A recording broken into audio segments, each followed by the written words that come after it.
ring totoo, pero peke lang naman. Sumusobra sa pananakit at kawalang yaan. Lahat naman ng sabi ko ay puro totoo, pero dun din lumabas ang tunay na kulay mo. Simula pa lang noong una, ako ang lumalapit, ako din ang nangunguna sa mga bagay. Kapag kailangan mo, andyan lagi ako, pero nasan ka naman nung ikaw ang kinakailangan ko? Di naman ako ganto. Di naman ako ganto. So ano yung sinasabi mo kapag hindi ako ang kaharap mo? Hi guys! Welcome to my channel. So, I know, first time ko lang uli mag-vlog kasi, naging busy din ako.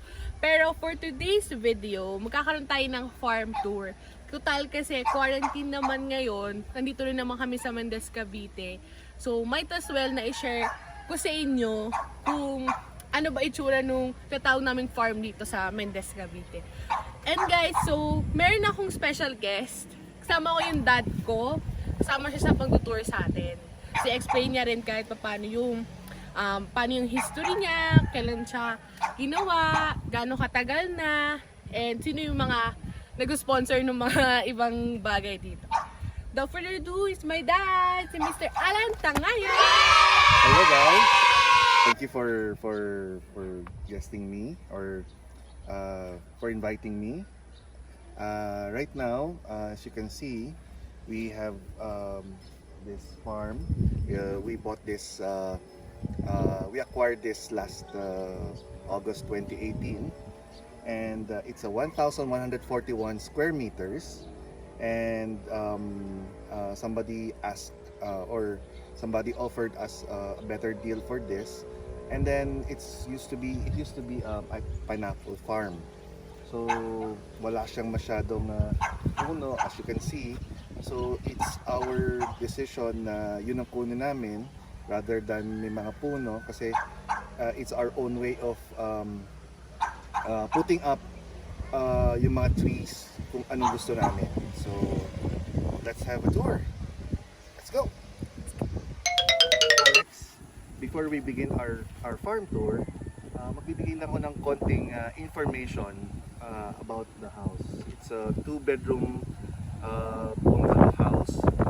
Medyo oversized lang yung mga kwarto na pinagawa namin because of course medyo malaki yung pamilya namin, so we decided na medyo maluwag kasi we have lots of friends and families who come over to visit us.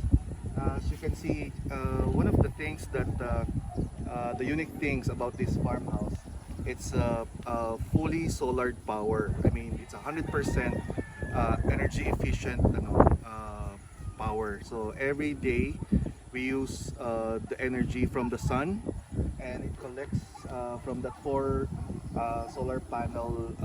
One of the solar panels consists of 300 watt solar panels, so it's 1,200 watts.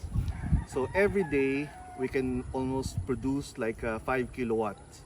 So we can run TVs, we can run computers, even fridge. Of course, we don't need any air conditioning system here because it's very cold here in Mendez.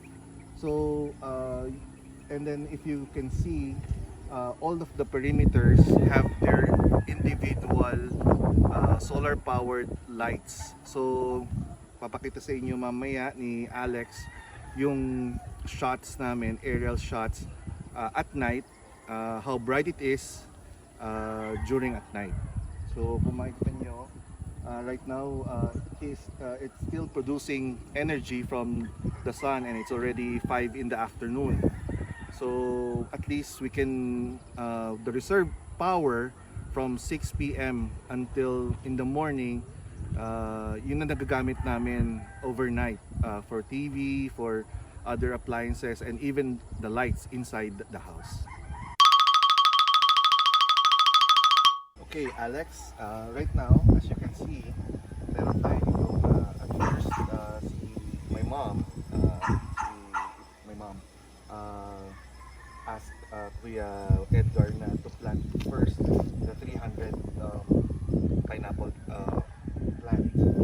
As you can see, medyo na-harvest ito last February, so wala na siya ngayon.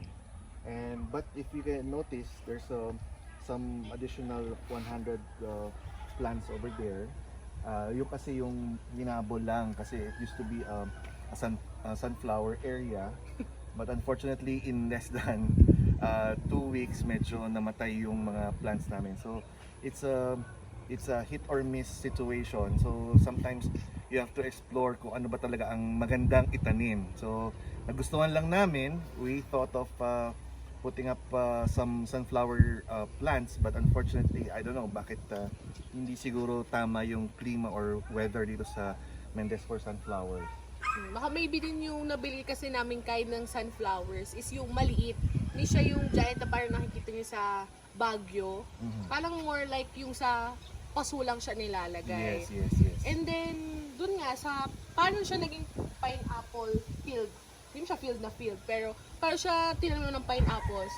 Actually, maliban dun sa naging fail yung sunflower project namin, ang nangyari kasi nun before is akala namin konti lang yung pineapples. Kasi makikita niyo yun, mag-show ako ng clips na itsura niya before, nung malayo, is parang maliit lang na plants na ganon. Which is, we thought na sobrang konti ng pineapple. So sabi namin, may 200 na ba yan or 300? So we decided also na mag-add pa ng pineapples kasi akala talaga namin is konti lang. Yes, and you notice the Mendez and our nearby towns here,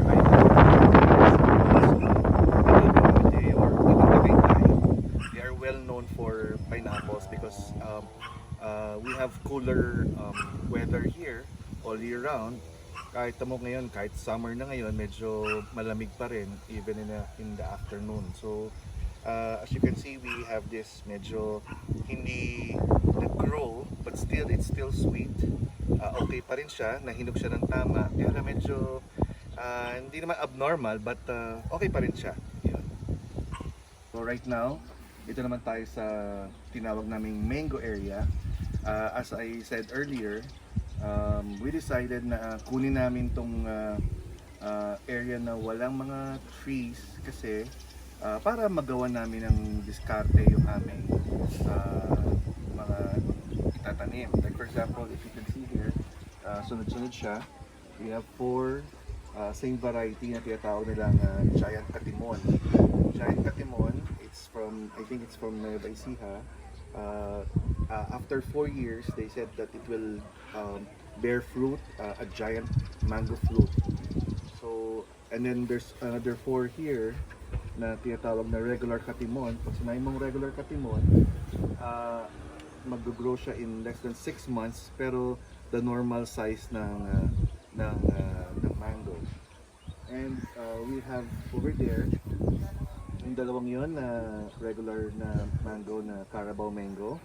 But again, may sinasabi sila na dito raw sa cooler areas ng Tagaytay, Mendez, and Alfonso, hindi masyado nag-grow yung regular mango na tinatawag na Carabao.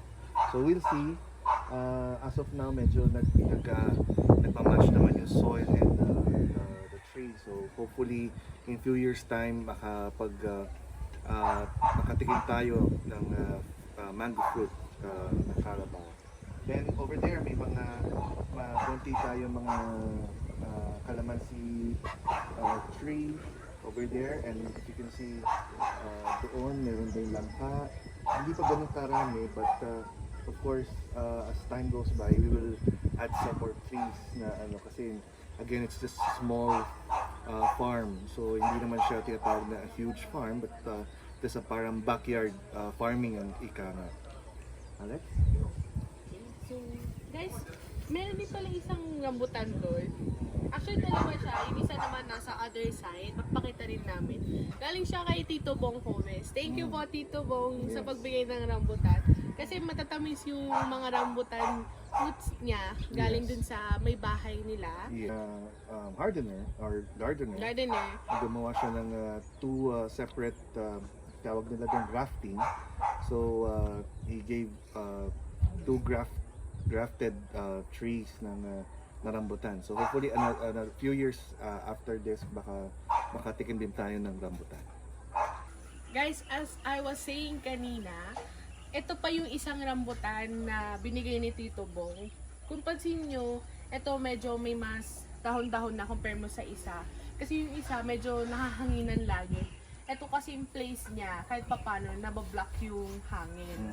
And then, as you can see dito sa side na to, mayroon din kaming dalawang Indian mangoes na puno. And then, ito naman is bayabas. Tapos may isa pa doon, maliit lang siya. Rambutan din siya, pero ibang klase naman siya ng rambutan. And then I would like to introduce to you our member of the family, one of the members of the family, si Jacob. Yan.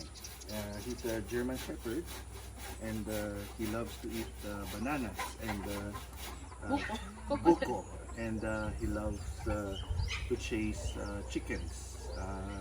Kaya medyo naubos yung mga manok namin dito dahil it's not because kinakain niya, inahabol niya, so nagkakaroon ng nasugatan, yung mga chickens. But of course, normal yun kasi he's just 10 months old German Shepherd, so it's normal na playful pa rin sila. So, but right now, siya yung medyo bantay namin dito sa gabi. He's really a good guard and member of the family. So, it's really sweet. Medyo makulit nga lang minsan. And then guys, makikita nyo, may mga kulungan ng manok and manok doon. Yung may dinamit sa amin si Ahya Junjun, kasi binigay niya sa amin. May farm naman sila ni Ahya Ayan sa may Alfonso naman. Cavite. And then, so binigyan niya kami ng isang rooster tapos dalawang inahin. Pero Tagalog siya. So, ang ginawa namin noon, I think last year, is pinaitog siya ng pinaitog ni Kuya Edgar and then dumadami. Then, I think yung bandang doon na nakakulong, yun na yung mga anak, I think second batch ng mga anak ng mga manok na yon. And then, kung mapansin nyo, nakakulong dahil nga kay Jacob din talaga.